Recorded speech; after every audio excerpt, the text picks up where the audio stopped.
அனைவருக்கும் வணக்கம். தைப்பூச விரதம் இருக்கிறவங்களுக்கு நிறைய சந்தேகங்கள் இருக்குது. 48 நாள் விரதம் இருக்கிறவங்களா இருக்கட்டும் அல்லது 21 நாட்கள் விரதம் இருக்கிறவங்களா இருக்கட்டும், அவங்களுக்கான வீடியோ தாங்க இது. இப்போ 48 நாட்கள் விரதம் இருக்கிறீங்க. டிசம்பர் 25ஆம் தேதியே நீங்கள் உங்களுடைய விரதத்தை ஸ்டார்ட் பண்ணியிருப்பீங்க. இப்போ 21 நாட்கள் விரதம் இருக்கிறவங்க ஜனவரி 21ஆம் தேதி அவங்க விரதத்தை ஸ்டார்ட் பண்ணியிருப்பாங்க.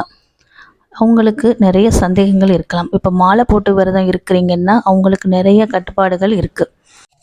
மாலை போட்டு விரதம் இருக்கிறவங்க சபரிமலை ஐயப்பனுக்கு எப்படி நீங்கள் விரதம் கட்டுப்பாடோடு இருப்பீங்களோ அதே மாதிரி முருகப்பெருமானுடைய விரதத்தில் இருக்கட்டும்.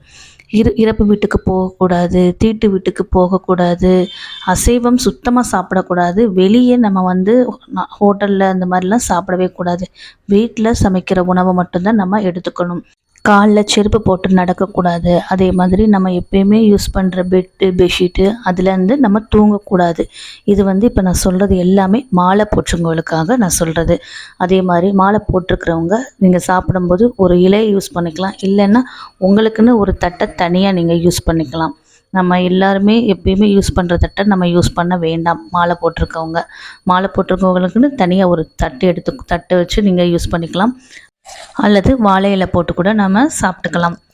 இன்னொன்று மாலை போட்டிருக்கவங்க 2 நேரம் குளிக்கணுமா, பச்சை தண்ணியில் குளிக்கணுமா அப்படின்னு கேட்டிங்கன்னா, சில பேருக்கு பச்சை தண்ணி செட் ஆகும், சில பேருக்கு ஒத்து வராது. ஸோ ஒத்து வர்றவங்க 2 டைம்ஸ் குளிக்கலாம். ஒத்து வராதவங்க காலையில் மட்டும் குளித்தா போதும். ஈவினிங் சும்மா கை கால் கழுவிட்டு முகத்தை கழுவிட்டு விளக்கு ஏற்றுங்க. அதே மாதிரி டெய்லி கோயிலுக்கு போக முடிந்தால் போகுங்க. போக முடியலன்னா நம்ம வீட்டிலே இருக்கக்கூடிய முருகப்பெருமான 2 நேரம் தீபம் ஏற்றி வழிபாடு செய்யுங்க. அதே மாதிரி முருகப்பெருமானுக்கு ஏதாவது ஒரு நெய்வேத்தியமாவது வைத்து வழிபாடு செய்வது இன்னும் நல்லது. முருகப்பெருமானுக்குரிய கந்தசஷ்டி கவசம், திருப்புகழ், வேல்மாறல், கந்தகுரு கவசம் அதில் ஏதாவது ஒன்று பாராயணம் செய்யுங்க. இப்போது மாலை போட்டிருக்கவங்க எப்படி இருக்கணும் அப்படின்றது நம்ம சொல்லியாச்சு. ஐயப்ப சுவாமிக்கு நம்ம எப்படி விரதம் இருப்போமோ அதே மாதிரி தான் முருகப்பெருமானுக்கு இருக்கணும். இப்போது மாலை போடாமல் நார்மலாக விரதம் இருப்போம் இல்லையா, அவங்க எப்படி இருக்கணும் அப்படின்னு கேட்டிங்கன்னா, சுத்தமாக அசைவம் எடுத்துக்க வேண்டாம். சரிம்மா, நான் மட்டும்தான் விரதம் இருக்கிறேன், வீட்டில் இருக்கிற பசங்களுக்கு கணவருக்கு அசைவ உணவை சமைத்து கொடுக்கலாமா அப்படின்னு கேட்டிங்கன்னா தாராளமாக சமைச்சு கொடுங்கம்மா. ஆனால் அசைவ உணவை நீங்கள் சுவை மட்டும் பார்க்காதீங்க, டேஸ்ட் மட்டும் பார்க்காம நீங்கள் சமைத்து கொடுக்கலாம். இன்றைக்கி நீங்கள் அசைவ உணவு சமைக்க போகிறீங்கன்னா இன்றைக்கி சமைக்கிறதுக்கு முன்னாடி காலையிலேயே உங்களுடைய வழிபாட்டை செஞ்சு முடிச்சுட்டு நீங்கள் அசைவ உணவை சமைக்க போங்க. அதே மாதிரி விரத காலத்தில் தாம்பத்திய உறவு இருக்கலாமா, ஃபேமிலியில் இருக்கலாமா அப்படின்னு கேட்டிங்கன்னா, என்னை பொறுத்தளவு இருக்கக்கூடாதுன்னு தான் நான் சொல்வேன். இப்போ சில பேர் என்ன சொல்லுவாங்க, இருக்கலாம், நான் மறுநாள் எழுந்திரிச்சு தலை குளிக்கலாம் அப்படின்னு சொல்லுவாங்க. பட் என்னை பொறுத்தளவு வேண்டாம். விரத நேரத்தில் இதை அவாய்ட் பண்ணுறது ரொம்ப ரொம்ப நல்லது. விரதம்ன்றது வீட்டில் கணவர் இருந்தாலும் சரி, மனைவி இருந்தாலும் சரி, 2 பேரில் ஒருத்தவங்க இருந்தாங்கன்னா கண்டிப்பாக வீட்டுக்காக தானே, நம்ம குடும்பம் நல்லா இருக்கணும், நம்ம குடும்பத்துக்காக தானே விரதம் இருக்கிறாங்க. ஸோ அந்த விரத நாட்களில் இதை அவாய்ட் பண்ணிக்கிறது ரொம்ப நல்லது. சரி, இப்போது மாலை போடாமல் விரதம் இருக்கிறீங்க, செப்பல் போடலாமா அப்படின்னு கேட்டிங்கன்னா தாராளமாக போடலாம், செப்பல் போடலாம். ஆனால் மாலை போட்டவங்க மட்டும்தான் செப்பல் போடக்கூடாது. மாலை போடாமல் நீங்கள் விரதம் இருக்கிறீங்கன்னா செப்பல் போட்டு வெளியே போகலாம். தினமும் கோவில் போகணுமா அப்படின்னு கேட்டிங்க, தினமும் கோவில் போனால் ரொம்ப நல்லது. கோவில் போக முடியாத பட்சத்தில் உங்கள் வீட்டிலே இருக்கக்கூடிய முருகப்பெருமான தினமும் 2 வேளை கண்டிப்பாக பூஜை செய்து வழிபாடு செய்யணும். அதே மாதிரி தினமும் முருகப்பெருமானுக்கு நெய்வேத்தியம் வைக்கணுமா அப்படின்னு கேட்டிங்கன்னா தினமும் வைக்கணும். இப்போ நம்ம தினமும் 3 வேளை சாப்பிட்றோம் இல்லையா, அதே மாதிரி தானே கடவுளை வழிபாடு செய்யும் பொழுது நம்ம நெய்வேத்தியம் வைத்து வழிபாடு செய்வது ரொம்ப ரொம்ப நல்லது. ஒன்றும் இல்லை, நீங்கள் புரிகடலை சக்கரை 2 கல்கண்டு ஒரே ஒரு வாழைப்பழம் வெற்றிலை பாக்கு வைத்தா கூட ரொம்ப ரொம்ப நல்லது தாங்க.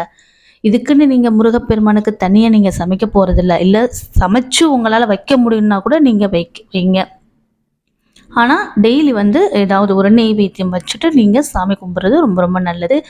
தைப்பூசம் அப்போது முருகப்பெருமானுக்கு சக்கரை பொங்கல் வச்சுட்டு உங்களுடைய விரதத்தை நிறைவு செய்து கொள்ளலாம். மித்த நாட்களில் கல்கண்டோ, புரிகடலை சக்கரையோ, வாழைப்பழமோ அந்த மாதிரி கூட நீங்கள் வச்சு வழிபாடு செய்யலாம். முருகப்பெருமானுக்கு வெற்றிலை தீபம் ஏற்றுபவர்களாக இருந்தீங்கன்னா தினமும் வெற்றிலை தீபம் ஏற்றணுமா அப்படின்னு சந்தேகம் வரும். தினமும்லாம் ஏற்ற வேண்டிய அவசியம் இல்லைம்மா.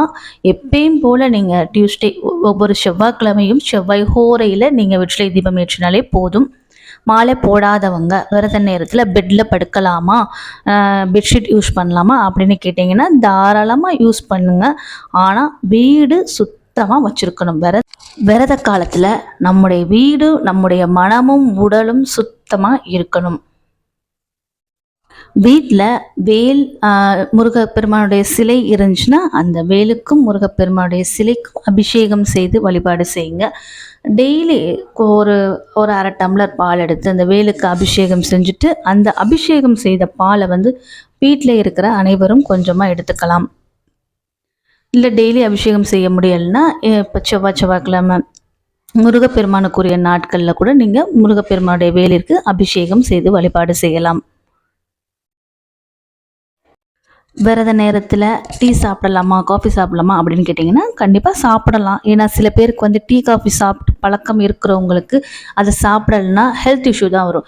இப்போ நம்ம விரதம் ஓகே இதெல்லாம் சாப்பிடாம நம்ம கண்ட்ரோலாக விரதம் இருக்கலாம் அப்படின்னு சொல்லி விரதம் இருக்கிறோன்னு வச்சுக்கோங்களேன். இப்போ 2 நாள் அந்த விரதம் நம்ம கரெக்டாக இருப்போம். 3ஆவது நாள் நமக்கே நம்மளுடைய ஹெல்த் ஒத்துழைக்காது. ஸோ அதனால் நம்மளோட விரதமும் அதனால் பாதிக்கும். ஸோ அதனால் உங்களால் என்ன முடியுமோ, எப்படி இருக்க முடியுமோ அந்த மாதிரி நீங்கள் இருந்து உங்களுடைய விரதத்தை ஆரம்பிங்க. விரத காலத்தில் ஃபுட்டு எப்படி நம்ம எடுத்துக்கணும், ஒரு வேளை சாப்பிடாமல் இருக்கணுமா இல்லை 2 வேளை சாப்பிடாமல் இருக்கணுமா அப்படின்னு கேட்டிங்கன்னா 2 வேளை சாப்பிடுங்க. காலையில் மட்டும் உங்களால் சாப்பிடாமல் இருக்க முடியும்னா நீங்கள் காலை உணவை மட்டும் நீங்கள் அவாய்ட் பண்ணிவிட்டு மித்த மதிய வேளையும் இரவு வேளையும் நீங்கள் சாப்பிட்டுக்கோங்க.